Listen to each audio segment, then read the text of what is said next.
Hello everybody, it's me again, Uome, back with another War Thunder video.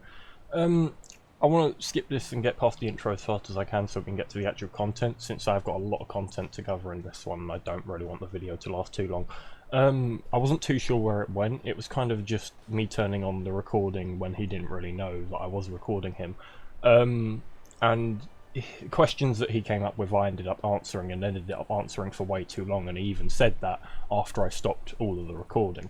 And after I told him, because he was really hit with the surprise once I started doing my extra, or outro, if you wish to call it that. Anyway, I'm going to jump straight into it because I don't want this to last much longer. Enjoy. I'm trying to say that if they're going to have to add higher DRs to the game, they'll most likely have to make the DRP to unlock some vehicles, the amount of DRP lower. Or else it's gonna get too a grinding. current problem with the RP requirements for vehicles in the game, really. Honestly, they can stay how they are. The only problems I have is compression currently at top tier. And that is the only, well, not even just at top tier, at every tier, less so at the lower tiers. The lower echelon brackets, they're not as much of a problem, but you do start to see it beyond the point of seeing Shermans, really. Once you go out of the Sherman long 76 line, you start seeing compression a lot. One that I've noticed a lot has been the compression of BR 6.7. 6.7 used to be one of the sweet spots really for playing the game. I loved it, it was amazing back when the Tiger 2 was up there, and the Tiger 2 was the idea of the best 6.7 vehicle, which honestly people complained about, but I never really saw the real problem with it, because every BR there's going to be a vehicle better than the other. This isn't a game where you're basing everything off of, I don't know, you can probably think of many other games out there that aren't based on such a realistic model that try to base themselves off of a realistic stance, because War Thunder isn't by any means what I'm saying trying to be extremely realistic, but many people know, and when Gaijin say, oh, we're not a realistic game, etc., things like that, in a way they are a very realistic game when in comparison to other games, because no other game does it this way. There's no other game I can think of off the top of my head where I can drive around a TATU, an Abrams, a 2A5 with such high definition models, such great performing shells, everything about them, the game environment, playing planes with them, helicopters with them, eventually ships at one point, etc. When I thought the LA-15 was like the absolute trash, I tried playing it again to see if I was able to play that jet, because even though it was the first jet I ever got, I never really liked playing it. You know? Wait, when was this that you flew it again? I don't remember. It has been a while ago, but I think it's probably like a month ago. I can't say anything for what you're saying about the LA-15 because I haven't previously flown it. I'm sure it is a good aircraft, and by all means I would imagine it's probably better than the MiG-15 in many ways. I don't have much of an opinion on it, to be honest. Yeah, but when I started flying it again, I tried playing with a different in a different way. Which was? Because I was looking at the jet, and I noticed this one thing. The jet rolls a lot. You can roll really fast with it. Yeah. So I thought, what if I tried to constantly roll when I'm in a fight with somebody? You know? I mean, that kind of helped me. People do occasionally do that, because people, what they do is they put I don't know how long it's been around, probably ever since Jet Combat, but, oh, what was the input again? I think it was one of the rudder inputs, whichever way you were turning, and the A, and the W or whatever, and you would put yourself in this corkscrew motion through the air, and it would really off-put people up until the point where you put yourself in a flat spin, or they learn what you're doing and they just shoot straight. Because at the end of the day, when you do that, all you have to do is aim straight and they'll fly into it. Because they're circulating around the same point, but people get put off because it's changing direction. They're associating with where they should shoot, with which direction the aircraft is pointing. That's why it messes people up so often, and yes, it has messed me up before, because it is effective for the first first bit of duration of any sort of a dog fight, any sort of overshoot you're trying to force. I don't personally like it. I prefer the idea of just flying evasive overall and doing inverted maneuvers and pulling negative G turns and all those sort of weird things that generally puts people off for longer, I find, than doing the corkscrew. Though I will still do the corkscrew occasionally just because it is just a funny thing to do. And I love it, it's hilarious, but in an actual gameplay point of view, I've seen it fail for more players than I have seen it work for them, because they lose all their speed from it and end up dying because they either flat spin into the water because they're so low when they're doing it, or they've put themselves at such a low speed that when that person overshoots they can't get their guns on target, and by then that guy's already climbed up, pulling back up, down on top of him again, and he's too slow to actually pull up and do anything about it, and by then you can just energy trap that plane, because he tries to pull up, he loses even more speed trying to get guns on target, you pull up or you're diving on him, and then he has to force his nose down, and by then there is no risk of him pulling his guns back up on you, and you dive back around down for him. He's too low speed to avoid your shots no matter what he does, and he's dead. Either that, or before that happens, someone else has killed him before that. I never liked that maneuver. Any maneuver in jets, which you have to do, which causes you to lose that much speed that quickly, in a scenario where you could lose them just as easily by losing only half of that speed, I just disagree with, because jets are meant to be fast. You're meant to keep their speed up. It doesn't matter if there's a jet that's faster than you behind you.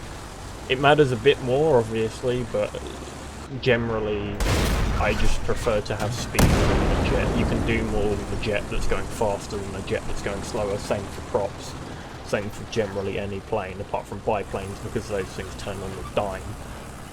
I don't know. Oh yeah, one thing that I was expecting from Naval when it was coming out, Mm-hmm. when it was getting out of the beta test, the open. I don't know. I was expecting, when I first heard of Naval, there would be something like, it's gonna be tanks and planes and ships and all that. It's gonna be cool. It's gonna be interesting. And I didn't know it would be just Naval would be only its own mode. I thought it would be also mixed with tank battles, you know? Yeah. I mean, I don't see how they're going to be able to mix tank battles with ship battles unless they want to do it in a way which I think they could only do it, because ships fighting tanks would be very unfair. It would be in the ship's favour every time, unless someone can learn where ammunition is every time. Is branching it into where tanks cannot visually see ships, ships cannot visually see tanks. There's a barrier between the two, such as Defilade. The only thing that can see each other, as if it's an island to another island, the branching gap being the planes, which can see both. That is the only way that I could see them adding them all into the same game environment, where it would be very much so just either you play ships versus planes, like the current mode that we have in game, or whether or not you play normal tank realistic. That's the only way I can see them doing it. I can't see them doing it in any other way, personally. Yeah.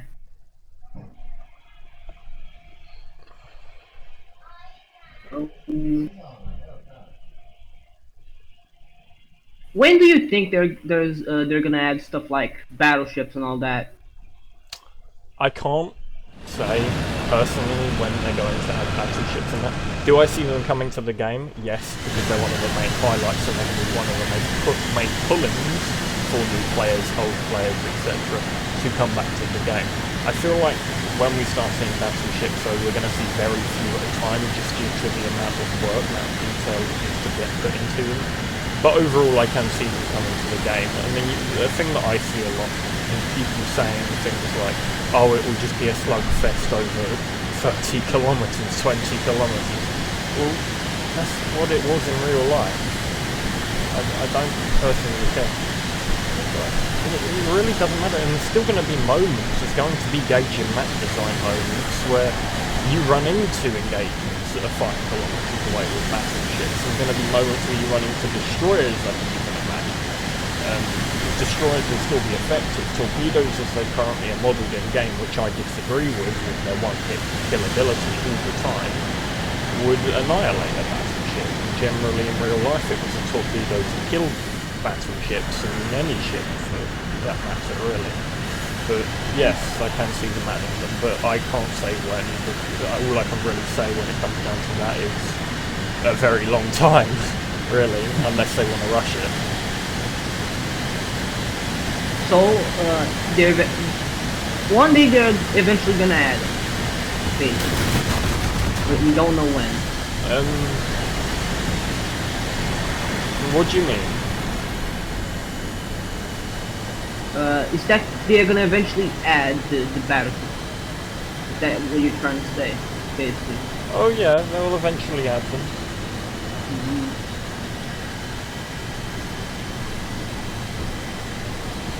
100% I can see them eventually adding them. I cannot at all say when. Yeah. I'm not a Gaijin employee and I highly doubt Gaijin is even thinking about them. That was a terrible shot on my behalf.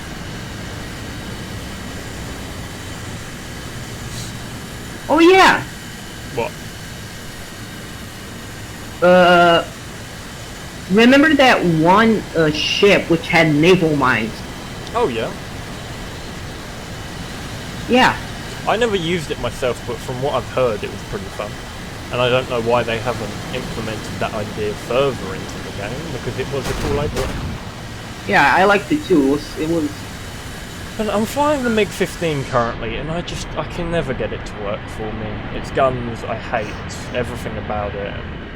I know there are people out there who can probably get it to work, but I have never had luck with it ever. Maybe it's just the fact that I'm used to flying sabres all the time, supersonics. And planes that can just roll, if it could roll, then it wouldn't be so bad. But it can't roll. And that is the main problem that I have, apart from the guns. I massively disagree with the gun format and layout, or whatever, which what to call it. But I mean they're okay, but I've never personally liked them that much. There's a reason they changed them in the end. I don't know.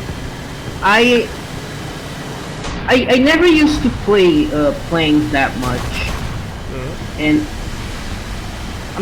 I don't really like playing planes that much. No. I enjoy them. It's just there are occasionally aircraft you'll see or fly that will put you off air forces, because the reason that I switch between air forces to ground forces or ground forces to air forces, vice versa, whichever you wish, is mainly down to the fact that when I play tanks, they're a lot cooler, there's a lot more to be implemented to them, in my personal opinion, as to cool dynamics, cool things that they could do with the map. But the thing that I end up going back to planes for is the need, feeling like you're part of something bigger than just that tiny little battle. Oh yeah. Yeah. What is this gun format? I hate having this gun array. It's so horrible. This is why I prefer the 30s on the MiG-19, because they're wing root mounted, which means they're centrally mounted, which means they actually align with where you're aiming. Like, really despise these guns.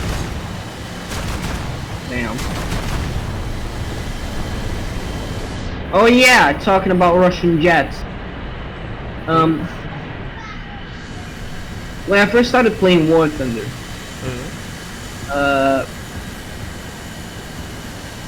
I started playing with the Americans and all that. Right. But then I decided to start trying to play with the Russians. We'll spawn and all, and then Oh. and then I found out the LA planes. Oh yeah. And for me, they were pretty cool, pretty amazing. I loved playing the LAs. I don't have much of an opinion. All I see when I look at an LA series of aircraft is a high altitude to mid altitude performance prop. That's all I've ever viewed them as.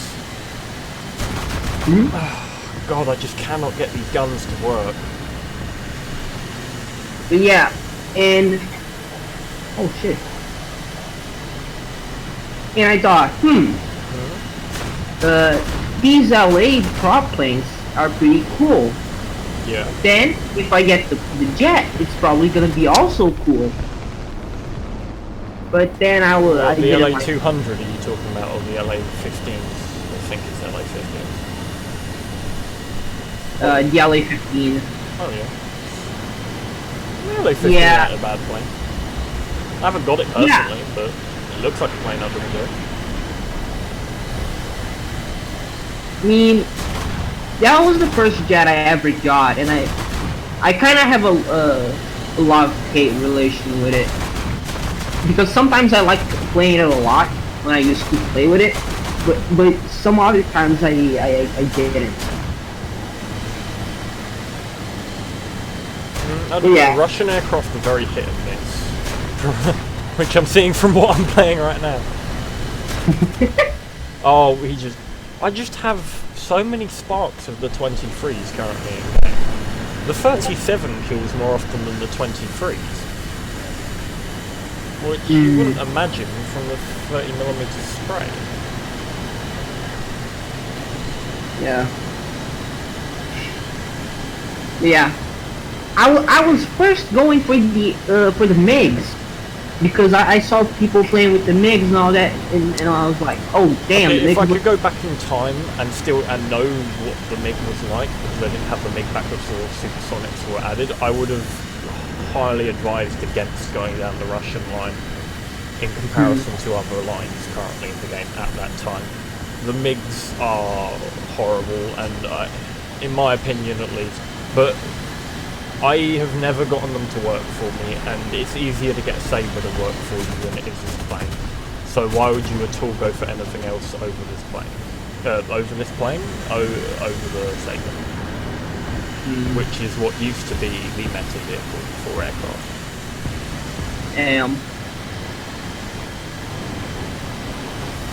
There have been so many points where I have wanted to do something and treated it like a CL-13 or a Sabre or any of those Sabre series, and it just can't do what I want it to do. It locks up way too often. I will admit its low speed acceleration is very nice, and it's nice in the vertical.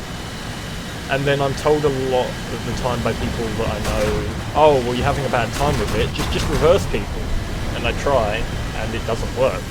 Because you end up putting yourself in such a low maneuver, a low altitude maneuver, or high altitude, whichever you wish, you end up slowing down so much to force that overshoot, to force all that stuff, and then you just cannot get guns on targets, because what you're fighting is a Sabre, you've made him overshoot, and then he's pulling all these weird maneuvers, and you just don't have the roll rate to get your guns in the front, and on top of that, if you do get them on him, they spark or just hit, and that's all they do. Oh. And then you've already lost all that speed, and then you've got to gain it all back by either diving if you're at the correct altitude for it, or just flying straight. And then you die, you wait, because normally there's a Sabre just on the tail, who's not the guy who just overshot, and you're dead, because what jets are, why jets exist over props is to go faster. What's the other reason?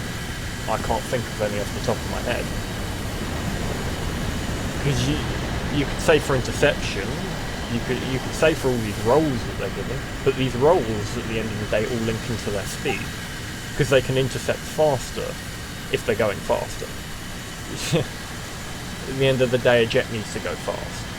So having a jet that has to force an overshoot to get something off of its tail, unlike a saber, is horrible. I really, really disagree with it, because it just does not work for what planes should be. And I have seen videos on MiG-15s getting loads and loads and loads of kills, but I don't see them. I never see them in game, and I've played a lot of missions. Thing that I found out is that, oh god, fucking damn it. The second jet that I ever got was the ME-262 with the 50 mil. No, that was my first ever jet, personally. But yeah. Yeah, that was the second jet I ever got, and honestly though, I was having fun with it. It was cool. Yeah, I always enjoyed it just in the ground pounding role, and then once you ran out of targets or you got bored, you'd just occasionally take it into a match hoping to get some aircraft kills, which did happen occasionally, and it was, I don't know, I wouldn't say it was satisfying, because sometimes it just wasn't satisfying. There's something about this 50mm when you do get a kill with it that isn't as satisfying as when you get a kill with any other gun on an aircraft that is associated with maybe being a meme cannon, being a fun cannon, and overly sized cannon for aircraft, etc. I just never got the same experience out of this when you killed aircraft, especially when it came down to fighters, and I don't know why. Maybe others had a different opinion, a different view, a different feeling when they did get a kill with it, but I didn't feel the same.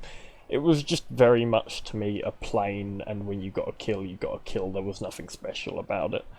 I don't know, but it was a very fun plane, and for a first jet it made sense to get it because it was a good ground pounder, and ground pounding's always been a very lucrative way in this game to earn everything. Generally, the only thing that I struggle with now is RP gain from this, but line gain is generally very good. For ground pounding, that is. I mean, and once you get the stability upgrade as well for the gun, I forget which one it is. The new 50mm cannons, of course, that's what it is. Generally, you'll shoot pinpoint accurate almost all the time. Yeah, when I got the ME-262 with the 50mm, I'm just gonna call it ME-262. I had a lot of trouble with it in the beginning because I didn't have the gun upgrade thingy. So it was basically like a shotgun, you know? Up until then, you should just run it with armor piercing and ground pound until you have it maxed out to that degree. Engines really don't matter for this thing, they're just kind of a gimmick, because at the end of the day, everything can catch you in a dive, and nothing can catch you on flat anyway. Or at least that's my experience with it. I haven't played this thing as an actual match in a very long time, because I've got other jets which I prefer to use, much like many other people out there. But it does have a place in my heart simply because it was my first ever jet that I unlocked, and I used to talk to my friend back when I was at school about it. Oh, I can't wait to get it. Oh, can you imagine? Because he loves his tanks, and he hated the idea of me getting it. So for me, it was something that kept me playing War Thunder. The idea of defeating my friend with this gigantic 50mm at the time, which can just pump out rounds so fast for a 50mm. Yeah. One thing that I did with the ME-262 when I first got it was actually playing air battles. Oh yeah. Yeah.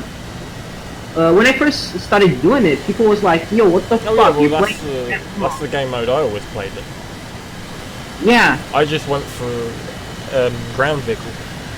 Whenever people complain about you ground pounding, I don't see the problem, because again, this goes back to what I was saying before. I'm trying to get this kill.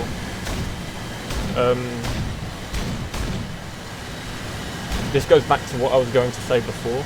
which was the idea of pulling away everyone's focus on PvP all the time. I dislike people who judge people on what they do in a game, but I also understand it to a degree because Gaijin has made it this way. I prefer the idea of players going after things other than players all the time, because the incentive, especially for planes, as I said earlier, has always been the same. You take off the runway with the incentive of I'm going to kill the other player. There's another player on there in the team I'm going to go after. There's a certain playstyle to my plane to do that. Whereas Gaijin could easily change it and make it a lot more interesting, a lot more fun, in my opinion, if they swayed it more so towards fighting bomber formations, large groupings on the ground, AA emplacements, etc., things like that. And they could do this by just giving you as many points in that specific... What they could do is they could highlight an area on the map, multiple areas, where you get the same amount of points from whatever you kill in that zone as killing a player.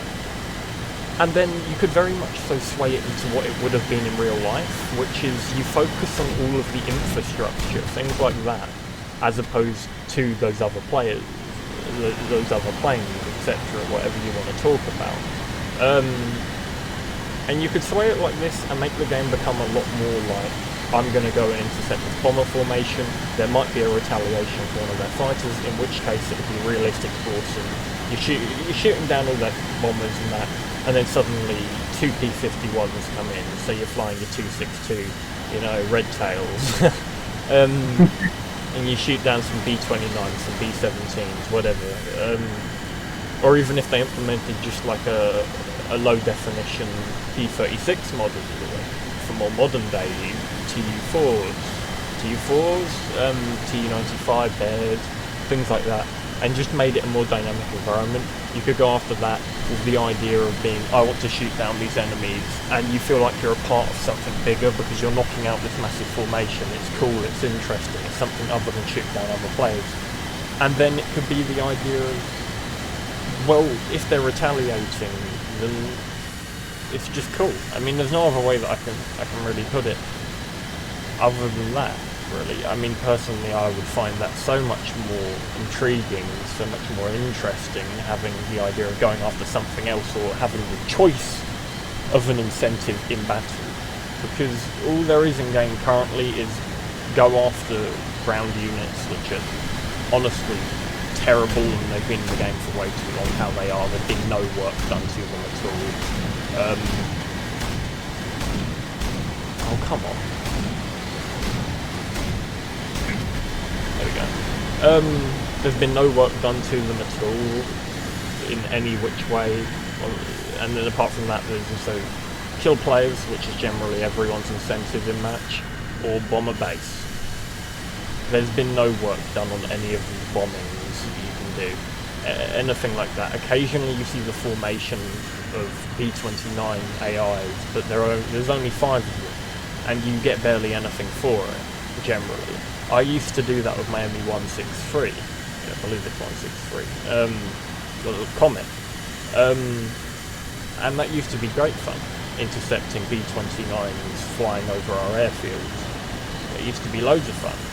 Why isn't there interception missions which perhaps give more RP per kill for the people trying to defend the bombers, and less RP, less everything per kill for the interceptors? Why not have constant events going, which are things such as 262s fighting P-51s, which are escorting B-17, B-29 formations? And then on top of this, I also think currently the all-bomber damage models, generally all planes in general, their damage models should just be strengthened tenfold, because currently in this game, planes die way too easily, especially when you look at bombers. One that I've always looked at being the BB-238, and many people see this as a behemoth, and it's really not. Its guns on its wings are only useful at whatever convergence range you set them to. Apart from that, they're just gimmicks and they're just a way to throw people off. Really, the only guns being the central fuselage mounted ones. And then when anyone shoots you, somehow they can rip your rear section off with a nose-mounted gun, with wing-mounted guns, 50 cals, instantaneously, and the rear just falls straight off. And it makes no sense, because you'd have to break each individual strut along that section. And it also doesn't make sense how wings rip off so easily. I get how wings would be easier to rip off than a fuselage, but in many cases it's easier to rip a fuselage off than it is to rip a wing off. And I don't know why this is, especially when it comes down to bombers. When it comes down to fighters, it's more so wings, because wings really alter the ability of a fighter being able to re-engage you after an overshoot, etc., being able to make it back to base, continue the dogfight, all those things. Oh, my throat is dry now, and I need to drink. Oh, okay. I know what I'm gonna ask you now. What do you think about the SAM the SAM SPAAs? Currently in game, what? The idea of them being implemented into the game as AI, or the idea of them just in game currently? Yeah, the ones in game right now. I used to have a problem with them, which was they were pinpoint accurate all the time, and they still are to a degree, but I feel like they've nerfed them to a point where they're almost impossible to use within a bracket of around about 4 kilometers outwards, when their maximum range is well beyond that, sometimes up to about 8 kilometers, which I believe is just their average anyway. I'm not saying they should be pinpoint accurate all the time and destroy, but what I'm talking about is when you fire the missile straight, and then you're firing it straight, you haven't even moved it, and I've fired them before, and then past 2 kilometers it just suddenly starts spiraling out of control. Give me 1 second.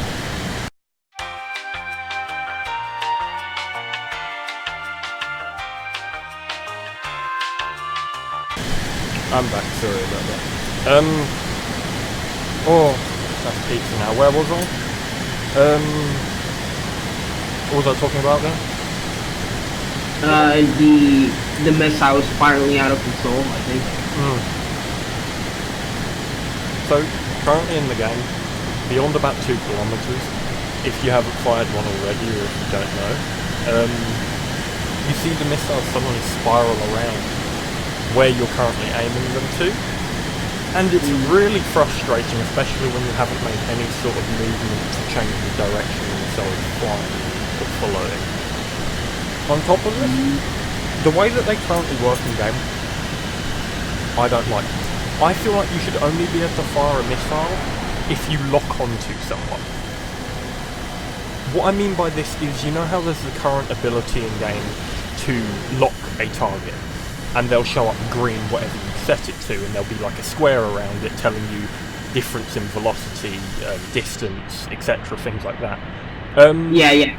You should lock onto them, and then you can fire the missile, because then what this allows is for, I don't know how it would work, but there'd be some sort of coding involved where when that person fires, then a warning comes up on the player's screen in the aircraft, which is saying perhaps missile launched or something similar. I explained in my other video that there should be some sort of noise implemented with it, a radar system to see when a missile's coming in, and this would be a perfect way to know who's firing the missile at you and be able to track it on your screen and just be more immersed in it overall.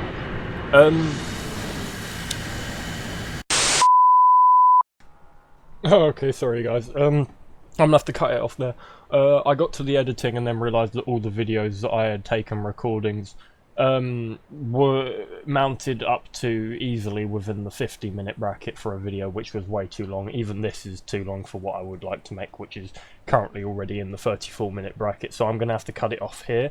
About what I said, by the next one might be a tank one. I might sneak in just before that a quick video, which is the rest of the content relating to what we were talking about here, just to cut it off at a nice 34 minutes. Well, I say nice 34 minutes, but I'm rambling on too much. Okay, I'll catch you in the next one. See you guys. Make sure to subscribe. Ha ha ha. Like, comment, subscribe, share if you haven't. Okay, have a good one.